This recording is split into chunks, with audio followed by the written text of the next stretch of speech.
आदाब, सत श्री अकाल दोस्तों। स्वागत है आप सबका मेरे YouTube चैनल स्वप्निल जंक्शन पर और मैं आशा करता हूं कि आप सभी स्वस्थ और सुरक्षित होंगे। दोस्तों, आज की इस वीडियो में मैं आपके साथ एक बेहद संवेदनशील विषय को लेकर संवाद स्थापित करने जा रहा हूं और इस संवाद को आगे बढ़ाऊं, लेकिन उससे पहले आपसे एक हमारे मन की बात आपसे शेयर करना चाहता हूं। वो वाली मन की बात नहीं जो प्रधानमंत्री करते हैं, बल्कि एक मन की बात जो मैं सोच रहा हूं। आप जानते हैं दोस्तों कि हमारे देश का एक बेहद खूबसूरत हिस्सा है पूर्वोत्तर का हिस्सा, और ये जो नॉर्थ ईस्ट का हिस्सा है, दरअसल इसे उसका जायज सम्मान कभी मिला ही नहीं। और इस अपराध में हम भी दोषी हैं और हमारी सरकारें भी दोषी हैं। आज इस विषय को लेकर दोस्तों मैं आपसे बात इसलिए कर रहा हूं क्योंकि कुछ दिनों पहले कुछ यूट्यूबर्स हैं जो कि अपना यूट्यूब चैनल चलाते हैं, उसमें वो गेम खेलते हैं, ऑनलाइन स्ट्रीमिंग करते हैं, और उसमें अगर मैं नाम ही ले लूं तो ज्यादा डिटेल में नहीं जाऊंगा क्योंकि आप सबको पता ही होगा। एक पारस ऑफिशियल नाम का एक यूट्यूब चैनल है और एक साथ ही साथ एक GTX गुरप्रीत नाम का एक यूट्यूब चैनल है। अब ये दोनों जो करते हैं उस पर टिप्पणी नहीं करनी, लेकिन इन्होंने जो कह दिया वो बेहद विवादास्पद है, बेहद अभद्र है और साथ ही साथ बर्दाश्त के बाहर है। क्योंकि इन्होंने जो टिप्पणी करी उसका व्यापक असर यह हो सकता है दोस्तों कि कहीं ना कहीं इन चैनल्स के लाखों सब्सक्राइबर्स हैं, और आप सोचिए कि जब इन्होंने ये बात कही तो उसका क्या असर उन लोगों पर रहा होगा। और कहीं ना कहीं ये जो यूट्यूबर्स हैं, इन्होंने जिस बात को कहा है वो हमारे समाज का एक दर्पण मात्र है। एक बहुत बड़ा तबका है हमारे देश में जो कहीं ना कहीं राज्यों के बीच और देश के जो अलग अलग हिस्से हैं, चाहे पूर्व भारत हो, चाहे उत्तर भारत हो, चाहे दक्षिण भारत हो, चाहे पश्चिम भारत हो, चाहे मध्य भारत हो, कहीं ना कहीं उसमें एक डिवाइड देखते हैं, कहीं ना कहीं स्वयं को श्रेष्ठ समझते हैं। वो ये कहीं ना कहीं भूल जाते हैं कि इस देश के भीतर एक संविधान है और जो संविधान हमारे देश में किसी भी प्रकार से कोई भेदभाव नहीं करता, ना ही पक्षपात करता है। संविधान की दृष्टि में सारे नागरिक, भले ही वो किसी भी राज्य में रहते हो, भले ही वो देश के किसी भी कोने में रहते हो, किसी भी हिस्से में रहते हो, गांव में रहते हो, शहर में रहते हो, उन सबको एक नजर से देखता है, उन सबको समान अधिकार देता है। लेकिन आज बात दोस्तों इस पूरे के पूरे विषय पर करना इसलिए जरूरी है क्योंकि ये महज एक यूट्यूबर का एक विवादित बयान से इसे हमें नहीं देखना चाहिए, बल्कि हमें इसे देखना चाहिए कि आखिर ऐसी क्या गलतियां हुई, आखिर ऐसी क्या विचारधारा है जो कहीं ना कहीं नॉर्थ ईस्ट के लोगों को अलग देखती है। हम एक देश है, हमारे देश की विविधताएं हैं, हमारे देश का एक कल्चर है, हमारे देश में विभिन्न धर्मों के लोग रहते हैं, हमारे देश में लोकगीत है, हमारे देश में लोक नृत्य है, माफ कीजिएगा, और हमारे देश में हस्तशिल्प है। हमारे देश में ये तमाम जो चीजें हैं इसे हमें सेलिब्रेट करना चाहिए और हम करते आए भी हैं। लेकिन एक तबका है जो कहीं ना कहीं इसे रेसिज्म के आधार पर देखता है। कहीं ना कहीं किसी की शारीरिक बनावट, किसी का रंग देखकर वो उसे अपमानित करने के इरादे से कार्य करता है, बयान देता है। आज की इस वीडियो में दोस्तों आपको नॉर्थ ईस्ट के बारे में थोड़ा सा बताऊंगा। ये आपने पूरा विवाद तो समझ लिया। एक बात और जाते जाते कहना चाहूंगा अगले विषय पर आने से पहले कि कहीं ना कहीं जब इस पारस ऑफिशियल, जो ये इसका यूट्यूब चैनल है, पारस सिंह इसका नाम है, जब इसे गिरफ्तार किया गया तो फिर इसने एक वीडियो इसके चैनल पर आया जिसमें इसकी जो माता जी है वो एक अपील कर रही है। वो वाकई में लिटरली वो देखकर बहुत दुख होता है कि एक बच्चे ने, एक बेटे ने ऐसा घिनौना कार्य किया है, उसने बयान दिया है और उस पर मां को माफी मांगनी पड़ रही है। बहुत दुखद है ये, ऐसा होना नहीं चाहिए था, लेकिन अब ये हुआ है, इसलिए मैं क्या कहूं। लेकिन उस पारस ने ना सिर्फ देश के एक हिस्से को लेकर अपमानजनक बातें कही हैं, बल्कि उसने अपनी माता को भी अपमानित किया है। मैं दोस्तों आज इस पूरी की पूरी अब आगे बढ़ूंगा, अगले विषय पर आऊंगा। वो बात यह है कि नॉर्थ ईस्ट को लेकर क्या मैं आपको बताने जा रहा हूं, आपको ये समझना चाहिए। नॉर्थ ईस्ट के बारे में दोस्तों मैंने कुछ चीजें रिसर्च की हैं और मैं आपको बताना चाहूंगा कि नॉर्थ ईस्ट, चूंकि आप जानते हैं कि हमारे देश का एक बेहद दूरस्थ और दुर्गम क्षेत्र है, बहुत खूबसूरत है, प्राकृतिक संसाधनों से संपन्न है।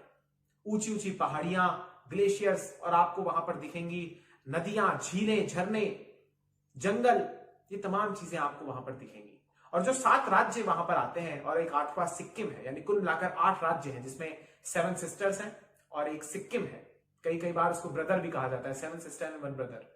तो ये 7 राज्य आपको पता ही है दोस्तों, असम है, अरुणाचल प्रदेश है, मिजोरम है, मेघालय है, त्रिपुरा है, नागालैंड है और सिक्किम है। और साथ ही साथ अगर मैं कोई राज्य भूल गया हूं तो मुझे बताइएगा। असम, अरुणाचल प्रदेश, नागालैंड, मिजोरम, मणिपुर, त्रिपुरा, मेघालय और सिक्किम। तो ये कुल मिलाकर 8 राज्य हैं दोस्तों। और मैं आपको बताना चाहूंगा कि मैंने कुछ रिसर्च करी है जिसमें बेहद खूबसूरत इलाके हैं नॉर्थ ईस्ट में। कई बार लोग ये सोचते हैं कि नॉर्थ ईस्ट में क्या है आखिर, तो आज मैं आपको बताना चाहूंगा। ये जितनी भी मैं आपको बातें बताऊंगा, वहां की जो खूबसूरत जगह है, वहां के जो पर्यटन स्थल है, ये तो महज एक प्रकार से एक बहुत छोटा हिस्सा है। क्योंकि अगर सारी बातों को कहूंगा तो शायद ये वीडियो कई घंटों की बन जाए।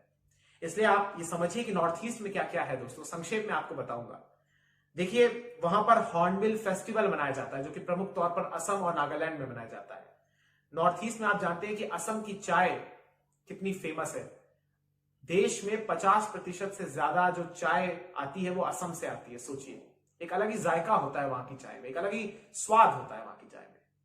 साथ साथ ट्रैकिंग और राफ्टिंग के लिए मैंने आपको बताया कि ट्रैकिंग के लिए ऊंची ऊंची पहाड़ियां हैं, जंगल है, और रिवर राफ्टिंग के लिए वहां पर बहुत सारी झीलें हैं, नदियां हैं। तो ये एक प्रकार से उन लोगों के लिए जो एडवेंचर स्पोर्ट्स में इंटरेस्ट रखते हैं, उनके लिए भी एक बहुत बड़ा अपॉर्चुनिटी के तौर पर है, एक्सप्लोर कर सकते हैं। साथ ही साथ वहां पर गारो और खासी की पहाड़ियां हैं, काजीरंगा नेशनल पार्क है, वो जो एक सींग वाला राइनो, सबने उसकी तस्वीर अपनी अपनी ज्योग्राफी की बुक्स में देखी होंगी, वो वहीं पर पाया जाता है। तवांग मठ है अरुणाचल प्रदेश में, जो कि तिब्बत के बाद, जो स्वायत्त तिब्बत है, उसके बाद दुनिया का दूसरा सबसे बड़ा बौद्ध मठ है। साथ ही साथ एशिया का सबसे साफ गांव भी हमारे ही नॉर्थ ईस्ट में है, सोचिए। साथ ही साथ वनस्पतियां और जीव यहां पर प्रचुर मात्रा में मिलते हैं। ऐसी ऐसी वनस्पतियां, ऐसी ऐसी जड़ी बूटियां, औषधियां, ऐसे ऐसे जीव, ऐसे ऐसे पक्षी, ऐसे ऐसे जानवर आपको मिलेंगे कि जो वाकई में देश दुनिया में कहीं आपको नहीं मिलेंगे। साथ ही साथ चेरापूंजी है यहां पर, जो दुनिया के सबसे नम स्थानों में से एक है, सबने पढ़ा है अपनी ज्योग्राफी की बुक्स में। सिक्किम की जैविक खेती, ऑर्गेनिक स्टेट है इंडिया का पहला, कौन भूल सकता है इसको। वहां पर फर्टिलाइजर्स का प्रयोग ही नहीं किया जाता, सब कुछ शुद्ध रूप से वहां पर उगाया जाता है, खेती जैविक तौर पर की जाती है। साथ ही साथ हमें कई सारे एथलीट्स भी नॉर्थ ईस्ट की तरफ से आए, हमें मिले देश को, जिसमें बॉक्सर मैरी कॉम आती हैं, जिसमें फुटबॉलर बाइचुंग भूटिया आते हैं, जिसमें जिम्नास्ट दीपा कर्माकर आती हैं। कौन भूल सकता है इन सबको। और भी बहुत सारे एथलीट्स हमें नॉर्थ ईस्ट से मिले हैं। और साथ ही साथ नॉर्थ ईस्ट यूनाइटेड, एक फुटबॉल क्लब जो कि आईएसएल में खेलता है, उसे कौन भूल सकता है। फुटबॉल से याद आया कि नॉर्थ ईस्ट में कितना लोकप्रिय खेल है फुटबॉल। तो ये तमाम चीजें जो है, साथ ही साथ लोक नृत्य और लोक संगीत वहां के, और हस्तशिल्प कलाएं। साथ ही साथ वहां पर मैं आपको बताना चाहूंगा कि मोइरांग भी है, जो अरुणाचल प्रदेश में है। और मोइरांग में ही दरअसल सुभाष चंद्र बोस ने एक कसम ली थी, एक शपथ ली थी कि वो अंग्रेजों के खिलाफ लड़ेंगे और अंग्रेजों से भारत को मुक्त कराने की दिशा में उन्होंने प्रतिज्ञा ली थी। दोस्तों आगे बढ़ूं, लेकिन एक बात मैं कहना चाहूंगा, एक गलती हो गई। गलती ये हुई कि दरअसल मोइरांग का मैंने जिक्र किया, वो अरुणाचल प्रदेश में नहीं बल्कि मणिपुर में है। तो अब मैं आगे बढ़ूंगा दोस्तों, यहां पर एक बात, आपको एक आंकड़ा देना चाहूंगा जो कि बेहद आपके लिए जानना जरूरी है, और ये आपको कहीं ना कहीं एक तस्वीर, एक रिफ्लेक्ट करता है कि आखिर नॉर्थ ईस्ट को कहीं ना कहीं उसके साथ अन्याय किस रूप में हुआ और किस प्रकार से उसे नजरअंदाज करके रखा गया। यह आंकड़ा दरअसल दोस्तों भारतीय पर्यटन सांख्यिकी के अनुसार है, और इस आंकड़े के अनुसार ये वर्ष 2016 का आंकड़ा है।